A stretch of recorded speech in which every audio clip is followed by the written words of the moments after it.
Welcome back to the third episode of Buffalo Sports Banter. Today is May 25th, 2023. Another big week in Buffalo sports. A lot of stuff going on. Hunter, how you doing on this good old Thursday afternoonish, late afternoonish time? Yeah, I'm doing well. Not to make it about myself, but it is officially the first Thursday in which I'm a college graduate and doing a show. So pretty exciting stuff there. And yeah, I'm ready to get rolling with some more great topics. Yeah, well, congrats on that. Obviously, if you guys are listening, watching, comment, congrats if you want, a little message, whatever. And any advice you got for Hunter? Obviously, me too. I mean, I graduated last year, but we're both young. So if you have any advice for us, get in life and everything, let us know down below. But got a lot of news to talk about, a lot to get through. I mean, there's probably topics that a lot of people want us to talk about that we're just not going to get to this week, right? But let's just start it off. We talked a little bit about the Amerks last week, right? Big series coming up. They ended up winning on Tuesday, 5-1. Started the game up 4-0 against the Hershey Bears. 7 straight wins after dropping the first 2 games in the playoffs. So they started the playoffs off 2-0. Now they're 7 straight, cruising right now. They're in the semifinals. Game 2 is tonight. But yeah, so they got the 1-0 series lead. Malcolm Subban, 20 of 21 shots stopped. Joseph Ciccone, I'm probably going to mispronounce that. Joseph Ciccone, Brett Murray, Matt Bartowski, and Lucas Rusek all scored for the Amerks. Don't actually know who the 5th one was now that I'm thinking about it. But yeah, so those are 4 of the guys who scored. Big win, up 1-0. And big news coming. Matthew Savoy's playing tonight. Sabres arguably top prospect. I mean, he was drafted the highest, I think, that isn't in the NHL yet, as far as I'm concerned. And everybody's got major hype for this guy, right? He's looked amazing. When he was with his old team, I believe it was the Winnipeg in the WHL, I believe. Yes, Winnipeg. Do you know what their team name is actually? Now that I'm thinking about it. All I got for you is that they come from Winnipeg, Manitoba, and that they're in the WHL. I can picture that. For some reason, I can picture their logo. It's like that. It's like a monster, snow monster. I'm blanking it. Yeah, we're looking it up right now. The ice. The ice. Yeah, so they're the ice, but they got. I think it's their logo is like a.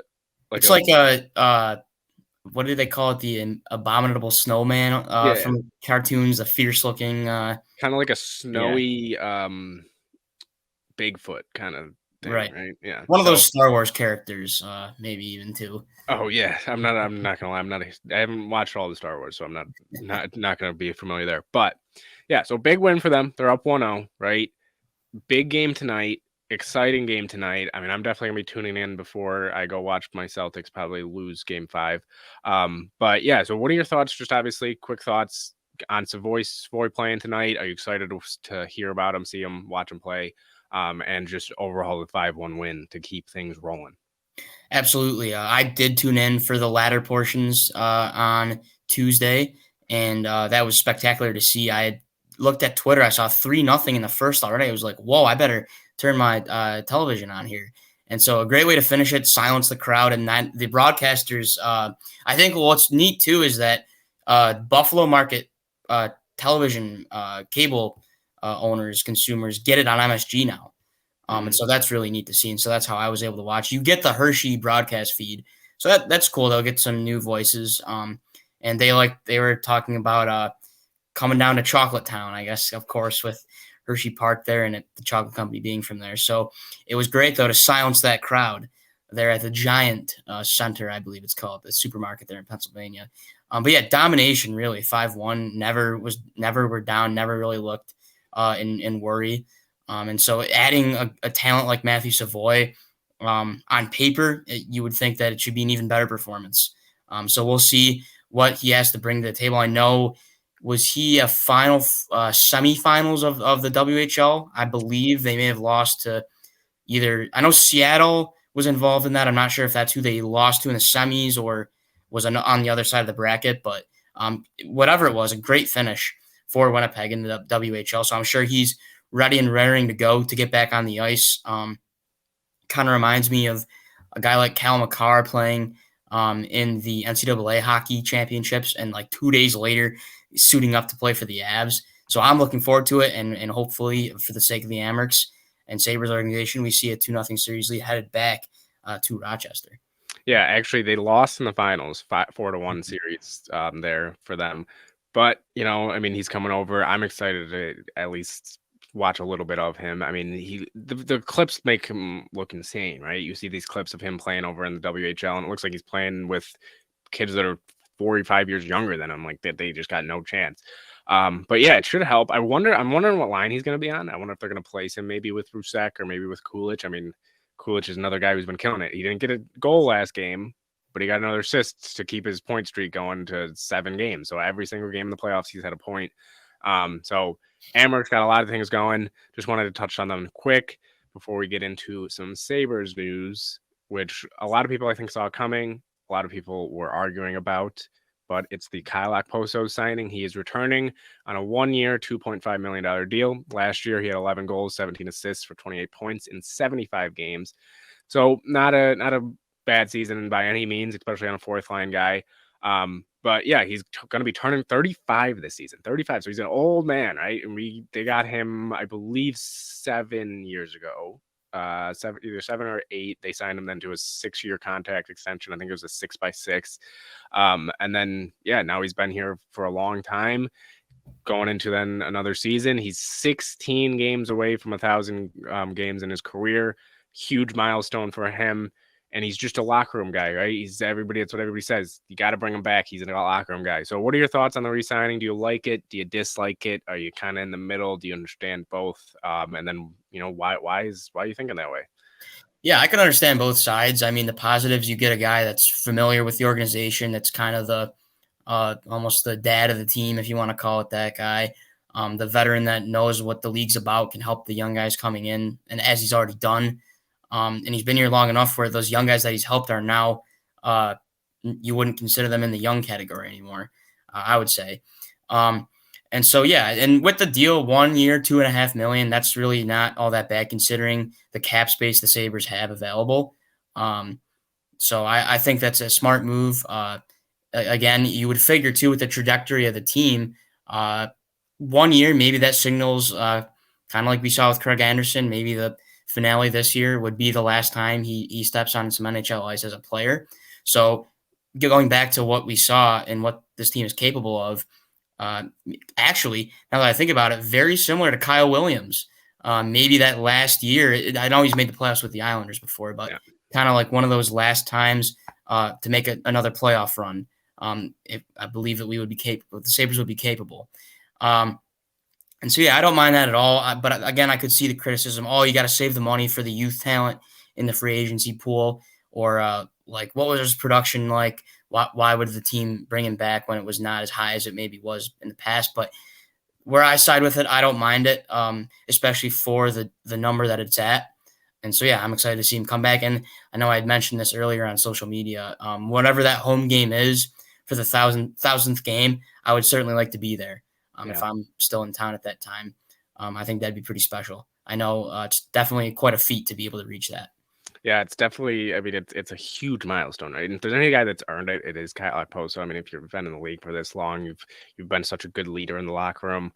But when it comes to liking or disliking resigning, I'm in the middle. I'm dead center in the middle. If I was making the choice, I get it. I understand he's a great locker room guy. I get that he's a huge part of that locker room. And he didn't play bad defense last year. He was very good on the penalty kill, right? He's a hardworking guy.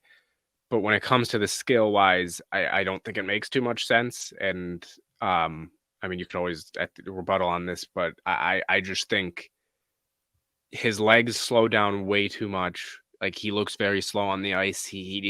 And for what he does well, not great. It's just well, right? Like even on one of the things that he's doing good, they're not that amazing, right? They're a little bit above average. But I just think you can get somebody better. I think another season for him is he going to be physically able to? It looked like he physically on the ice was struggling to get up and down the ice last year.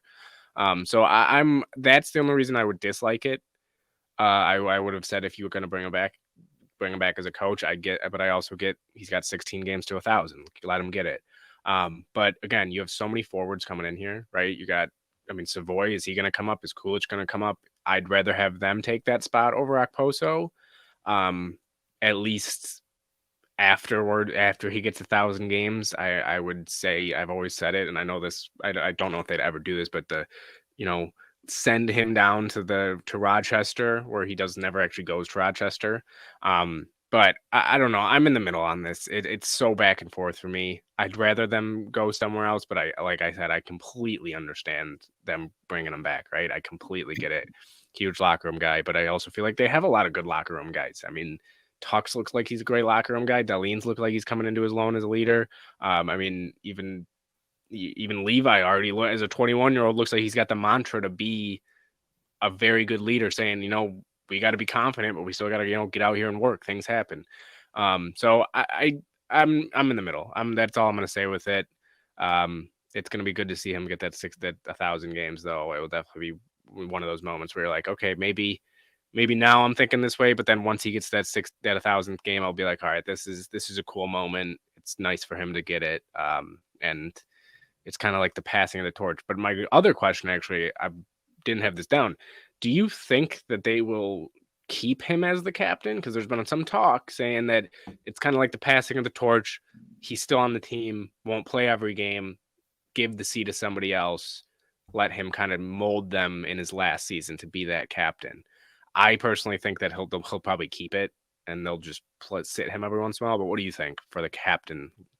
Yeah, I would agree. I would say so it leads into my prediction of this is going to be his last year. So I would say don't ruffle the feathers and just let it ride out the way that it has been since last year. I would like to see Tuck get a letter, though. I think that he's really earned a letter, so an A. And he would be my top candidate then for the passing of it. If Alpozo is really to retire. So I would say that I'll predict that it's going to stay as is. So what that does mean, though, is the A's right now, I believe, are Dahlin and Gergensons.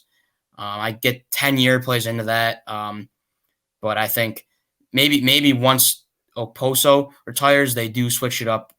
For me, no, great person, great guy, but I would say might be time to take that away from Gergensons and give it to somebody else. Dahlin, I think, has earned that, and he'll keep that. I think Dahlin's a letter wearer for the rest of his career here. Yeah. So that's what I'll offer there. Oh yeah, Darlene's definitely gonna be one of the guys that at least has an A on his chest for a long time. Gergensen, we still have to see if they re-sign him. Obviously, again, there's so many forwards at this point. I don't know. Him and Jost have to be re-signed. Are they both gonna let them? Are they gonna let both of them walk? Because they just have so many forwards. It's so many, and so many young guys. Do you want to put Coolidge down there when he's killing it in the AHL? That's going to be a huge conversation. We'll probably get into that later on, especially after the Amerks are done with the playoffs. But I mean, there are a lot of questions they're going to have to answer this year, especially in the forward group, and see how they set it up. But at the same time, it's going to be hard to mess it up because you have so much talent there and so much young talent. But yeah, a little bit of other NHL news. Florida Panthers moving on. Going to the Stanley Cup final. They, of course, got two former Sabres in Brandon Montour and Sam Reinhart. Sam Reinhart's been an amazing player for them this whole series. I mean, and Montour. They've both been amazing this whole playoffs for them. But they scored with, 4 seconds left, 4.7 seconds left to move on.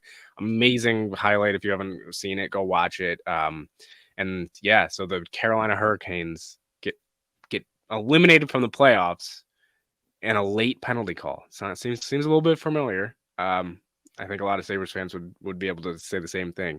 But yeah, so they're moving on. Vegas tonight, they're up 3-0. Jack Eichel, obviously another Sabre. So a lot of former Sabres in this last little bit of the playoffs, final 3 teams. Vegas, do you think they're gonna move on? Thoughts on Carolina or Panthers moving on? And then who would you want to win, and just your overall thoughts on the Sabres, former Sabres players in the playoffs here? Yeah, for tonight, I'll actually say it's going to be in the style of what I see happening in the NBA. So if you go up 3-0, I'll say the green jersey wearers will get 1 game, as we saw otherwise. But then I think going back, it'll be 4-1 in both series. So I'll give Dallas tonight, but heading back, that would be back in Nevada. Vegas would close it out, and so which would of course mean, for me at least, Panthers Knights. I will be siding with Florida, surely. I'd rather see an organization that's been around longer not having one get one. This is of course only their second appearance. I know that was a thriller in 1996 versus Colorado, the like triple overtime Yui Krupp game winner for the Avs. I remember that, the first era of the Rats coming down on the ice. And so you have Reinhart and Montour with Florida, which I would heavily support getting a cup. And so I'll be siding with the Panthers too. And it was actually interesting. I thought of this while you were talking about kind of Oposo Gergensons. For Cats fans, you have to wonder, like John Huberdeau, probably heart and soul of the team there. You ship him to Calgary for a guy that, at least with some, I'm sure, is not as easily likable in Tkachuk as maybe Huberdeau and Weegar possibly was. But look at what the payoff is. So it's kind of like, are you willing to, so you can relate that back to Sabres, are you willing to maybe let a guy like Gergensons go to bring up the likable guys? Not saying Savoy and Kulich are as feisty and maybe controversial as Tkachuk is, but are you willing to let those familiar faces go in order to maybe open up a spot for something that could blossom as high as this has? So interesting point there, but in summary, siding with the Cats for sure. Yeah, Sam, I'm going with the Cats as well. I mean, and I get the whole thing of people saying we gotta let it go. It's Eichel, like gotta let it go. Maybe this will be a good thing. No, it's why would that be a good thing for people? That would just make everything. Now you have to make the playoffs next year. I feel like if Eichel wins it this year, it puts more pressure on them getting to the playoffs next year because it's like, well, he just won the cup, plus the team that lost was the other guy you traded in Sam Reinhart, and then they miss the playoffs this year. Then a lot of people would be asking questions, right? It would be a huge thing. So I think it would be better for the Panthers to do it. And I get a lot of people are saying, oh, well, the Panthers fans are kind of annoying as well. We got Devin Levi out of them. At the end of the day, it's a win-win trade for both. And same with obviously the Vegas one. And I will say I do think Eichel has matured a little bit in the past year. But still, I mean, you can't really fix the way things ended. You can't fix some of the things that have been said on both sides, obviously, because I'm not going to pretend like Buffalo's been perfect with how they've responded to Eichel. But yeah, it's definitely for Sabres fans, like, you got to be kidding me, right? Like, these two teams are making it. So I'm going Panthers all the way. I'm happy then I'll be happy for Sam Reinhart and Brandon Montour if they win it, and Bobrovsky too. I mean, it's nice to see him all of a sudden just turn it on again, right? Because he's been kind of a guy that everybody said, been up and down. You got that huge contract, and then just they were trying to move him, I think, a year ago, and it's just kind of turned into a mess. But now he's playing unbelievable. So good for the Panthers. Vegas, we'll see if they can close it out tonight.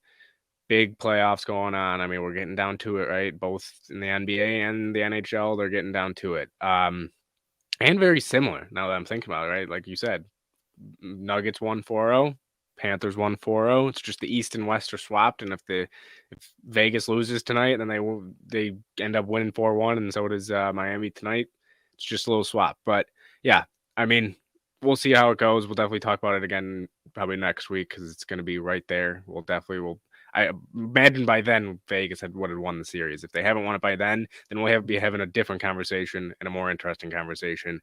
But yeah, so a lot of hockey news, and actually we have one more thing for hockey that Hunter's gonna get us into. Yeah, and to quickly touch on some last points, I was going to say you also have to keep it neutral here. You have William Carrier and Braden McNabb with Vegas as well. Got to go way back for Braden McNabb. That's actually the era, if you remember those word mark Buffalo kind of script jerseys with the block yellow and the blue font on the back, and then of course Carrier, the expansion pick.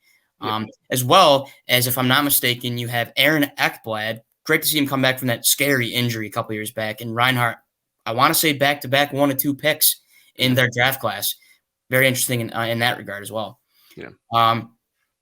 And so, yes, our last hockey topic, the Arizona Coyotes and the debacle with an arena and where they will play. And so we know that they'll have the, I believe, 5,500 seat arena space one more year next season, Arizona State Sun Devils hockey, Mullet Arena. I mean, it's just, you have AHL teams playing in big arenas. You have that's just embarrassing. Like, it's yeah. As an organization, how do you let this happen? I know that I'm cutting you off, but I'm flabbergasted that they're letting this happen. I mean, it's bad enough that they had to do it 1 year. Now it's just, yeah. So Sorry to cut you off there, but No, it's no, I get it. I unbelievable. mean, you have, I believe, ECHL teams. I believe the Sabres affiliate, the Cincinnati Cyclones, play in U.S. Bank Arena in Cincinnati, and that outweighs 5,500. So Yeah. I guess you could say unfortunate. I've seen some of the locker room conditions not ideal for what NHLers are used to, by any means. So I would say I'm still. I'm sure there's a reason why. I'm just so surprised that a deal couldn't be worked out with the Suns. It's an already built arena. I want to say some rumblings were that the new owner was maybe slightly opposed, Matt Ishiba. Could be wrong there, but it's just really unfortunate you couldn't work that out. You don't have to build and spend a whole chunk of money. Taxpayers would not be as affected. Maybe even if they would be affected. I mean, you're not building anything new. Yeah. So unfortunate to see that didn't work out that way. I know that they're now now of course the vote being not going in their favor for the Tempe site. That was interesting as well. A landfill was the site it was going to be on. So why are you so interested in keeping a garbage waste dump? You would have cleaned that up. I think the cost of the cleanup may have been a factor, but still, I would be, if I was a Tempe resident, I would be devastated to see what that was, and I would have been campaigning for the yes side. So tough to see that fall through. I know now they're looking at, I believe the town or city is called Mesa, Arizona, is a possibility. My thought was, at least why not share with your AHL affiliate, the Tucson Roadrunners? It's like $3,000 more in the seat department, so not a ton, but at least it's. I mean, you would say AHL is professional hockey, Yeah. so my thought was there. I guess that's not maybe of interest, or look into sharing with the Sun Devils or Wildcats basketball. That's heading more towards size wise, although I'm sure college facility, and it is. I'm sure the Suns would be more equipped to share basketball with hockey than football, or I'm sorry, basketball would be. But so other cities, if it comes down to that, some interesting choices. I know I just watched a video actually from our good friends over there at Bar Down, TSN, that the largest market without a team in America is Houston. Would Texas be able to support another team? I know what I've heard is that Dallas and Houston, while they're in the same state, are almost nothing like each other. Kind of similar to Buffalo, New York City. Interesting choice there. You would figure maybe share with the Rockets. Other ones being Kansas City. I know Pat Mahomes is very, very in tune with trying to get them there, and I believe they have an NHL-ready arena in the T-Mobile, whatever the Vegas is not called, Center maybe. Yeah. As well as another one, Salt Lake City. The Jazz owner is very interested in bringing him there. You'd figure they would share with the Jazz. I saw a tweet from him was someone asked like, what are the chances of NHL team coming here? And the response was in motion. So I think that might be a little far fetched, perhaps, but we'll see. And then, Yeah. of course, on the eastern side of things, you have Quebec City. Although that brings a tough question because it's not an expansion; it's a relocation, so that would mess up the eastern-western distribution of the league. So I'm thinking if they're going to move, it'll stay western. But yeah, we'll see. I'm rooting for them to stay. I would hate to see a team lose their city. We've seen that with St. Louis going to LA. Of course, they did originate from LA. The Rams did. San Diego, really hated to see that one for them going to LA. Seattle with the Supersonics, devastating there. I know with that, not to ramble off too much, but the owner claimed that, we're going to find a way to make him stay, and then his intentions all along, ship him right down to Oklahoma City. And of course, the scare with the Bill is to make it Buffalo related. I know there was Toronto talk with Bon Jovi. It seemed to be a smoke screen. And yeah, that was, if it skipped. I think Trump was in it too. Donald Trump was in it. Not exactly sure what his intentions were. This Austin talk was like a year or two ago. That, of course, went up in smoke quickly. But yeah, so I'm rooting for the Coyotes to stay in Arizona. We'll see what happens, but definitely some trying times over there in the desert. Yeah, I mean, I remember when they first started talking about the new Bill Stadium, right? There was a lot of people were nervous they weren't going to be able to get something done. There was a lot of talk by saying Goodell was saying, "Oh, if you can't get a new stadium soon, they're going to have to do something. They're going to have to step in." So yeah, I mean, it sucks as when you're watching your team go through this, and I mean, I guess it's a little different in Buffalo because then we would have been left with one team, and I believe Arizona would still have as the three others, right? Yeah, so yeah, it's not as bad, but still, it sucks. I mean, either way, it's horrible. And I mean, obviously, the Coyotes have been a dumpster fire for a little bit recently. It hasn't been exactly the best few seasons for them, and now that they got this going on, it's just it really is just horrible. But if they're gonna move, I really hope it's Salt Lake City. I think Utah would be an awesome city to get it. Houston, I just Texas doesn't need another team to me, in my opinion, but maybe they go there. And then, yeah, like you said, Quebec City doesn't make sense because they have so many teams, especially not even just the Eastern Conference, in that northeastern region of US and Canada. Like they have just so many teams, Chicago, Columbus, the two New York teams, then you got Buffalo, the two you got Pittsburgh. I mean, it's just down the line. You got so many teams. I also heard, I doubt this is a possibility, but I also heard that even Pittsburgh, or not Pittsburgh, what's the other city? I'm blanking on another city actually that they put in there. I'll have to bring that up for next time we talk about this. But yeah, so there's a couple different cities there. Kansas City, I think, is it's still a little too far east in that area for them to go there. And then so I think it's between Salt Lake City and Houston for them if they do move. I I'm kind of on the fence on if I want them to move, but because I know how it would feel of when people saying they wouldn't care if the Bills move, they should move them. I get that. At the same time, I also get the other side. I get why people were saying that about the Bills having them move because it does make sense to some extent to have a team like that move. But they don't have exactly diehard fans, I believe, as Bills Mafia is. So that's the part that is even more so. If the Coyotes move, I understand it even more. But we'll see what happens. It just sucks that it's going down this way, and it sucks that these players have to go through another season playing at Arizona State's campus. Like as a player, that's got to take some toll on you, right?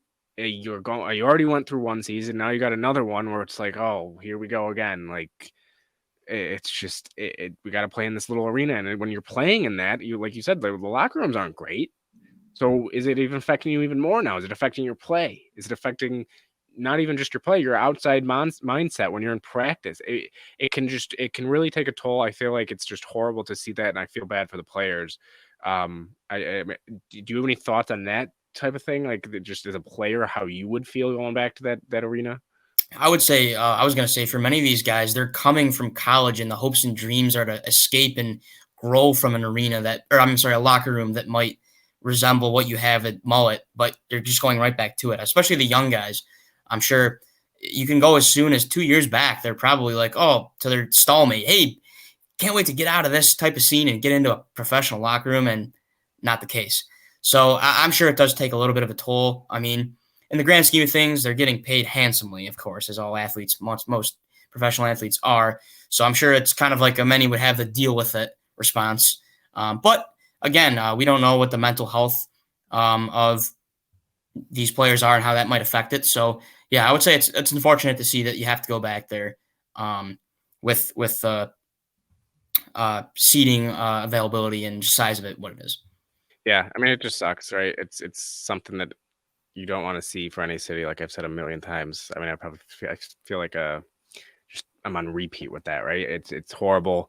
Um, but yeah, I mean, if I want them to move, I'm gonna go Salt Lake City, right? It's just gonna have to happen. I mean, I think Utah would be a good spot. Um, I believe they only have one team in Utah, right? It's just If you count MLS, Real Salt Lake, but for the major four sports would just be the Jazz. yeah, so they just got one. It'd be nice to give them another team. And even though Jazz fans can get themselves in trouble sometimes, over there in Utah, I know that they don't have the best reputation. They're still good fans, right? They still, I mean, at least support their team a lot. So, yeah, that's it's an unfortunate situation. We did have one more thing that we were going to get into, but I feel like we're just going to leave it for next week because we spent a lot of time on this Coyote situation because we can relate to it, right? It's one of those things where we just went through it. What 2 years ago, 2 years ago, and still even until the papers were signed, what a month ago, people were still like, is it gonna happen? Is it until that first thing goes in the dirt, that first shovel goes into the dirt, you're still on the fence. So, but then that other topic we're gonna leave for next week. It's one that I think a lot of people will like, definitely for sure. I mean, it's been going all over Twitter since the clip came out. We'll give them a hint. I guess it's just it's a former Bill making a play and seeing if somebody else can replicate that now in Buffalo. So we'll get into that next week, though. But before we head off, we're gonna do our little history segment. I don't have something this week. I for some reason just couldn't find something. Couldn't think about something. But I guess if I did have to say something, um, there's never been, or actually, I'll do this.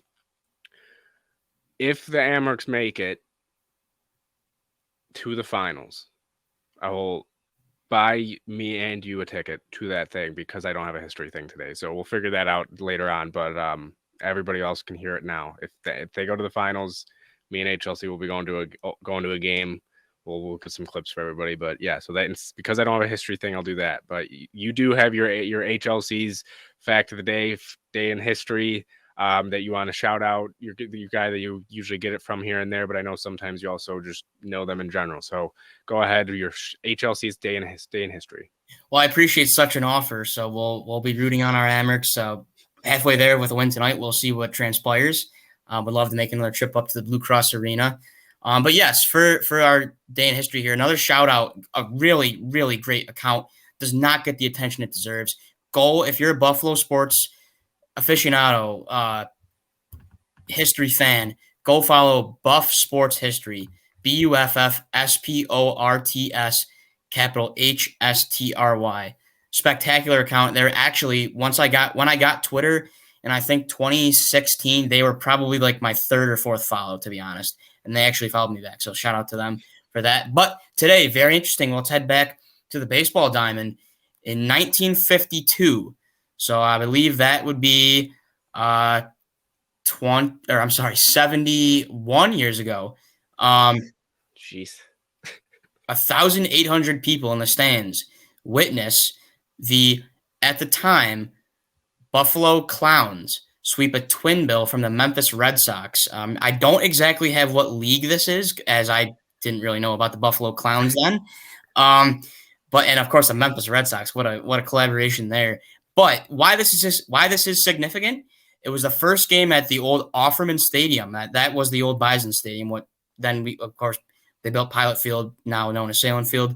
Milwaukee Braves scout Dewey Griggs first laid eyes on a young shortstop, one named Henry Louis Aaron, better known as Hank Aaron. So, wow. Pretty neat. 71 years ago, Hank Aaron plays in Buffalo, and that's where his first team, the Milwaukee Braves, their scout notices him. So how about that? I would love to see that get some more attention up. Doesn't have to be yours, but a possible GOAT in the sport is discovered first by his first team in our city. How neat is that? Rest in peace, Henry Aaron, Hank Aaron, probably along with Honus Wagner, my two favorite kind of past era ball players. And so I think that's really, really neat. So I will say, I just looked it up. They were part of the Negro American League.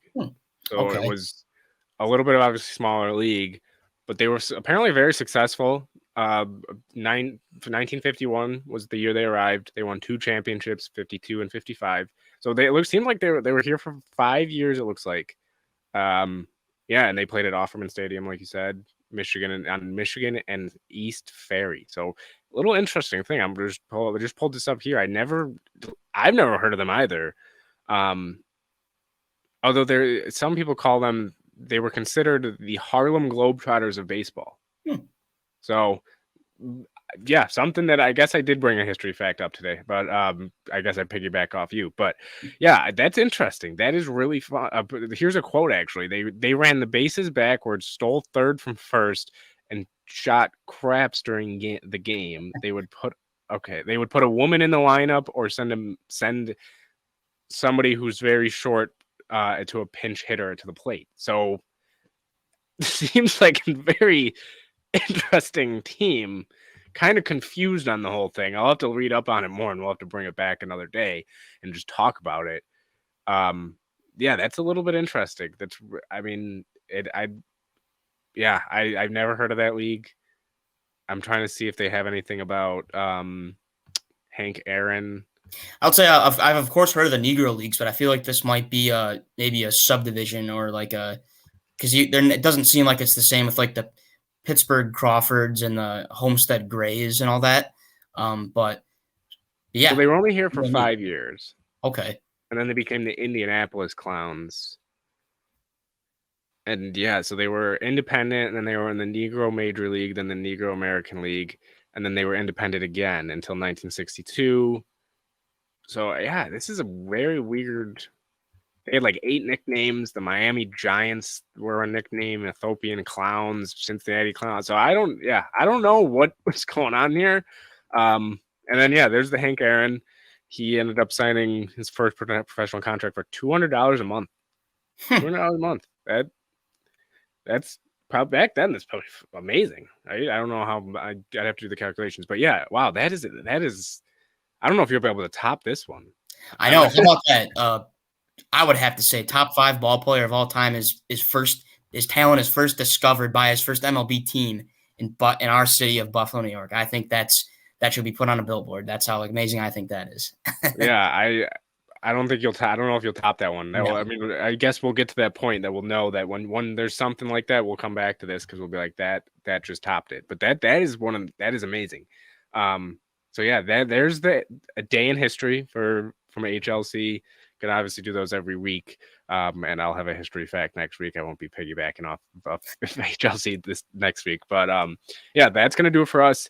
We'll have our other topics next week. Let us know if you guys have anything you want to see us discuss. Bills, Sabres, Bandits, down the line, even if it's just sports in general, NHL, NBA, just any other outside of Buffalo. Because obviously we got into the Coyotes a little bit today, but they're kind of related to Buffalo in a little bit. But yeah, so Hunter, you got any last words before we end it here? Not a ton, other than go Amerks. Would like to see them get up to 2-0 here, and for the green guys in both leagues, we'll see what happens. Facing elimination, we'll see if both or one can stave it off, and we'll find out. Yeah, so let us know down below what you guys think. Like, comment, subscribe. Obviously, we're over here in Belton, Buffalo. And if anybody ever has any comments, just we're here to go over them, and we'll pop them up on the screen and go over them, whatever. So thanks for tuning in as always. Go Buffalo as always, and we will see you guys next time.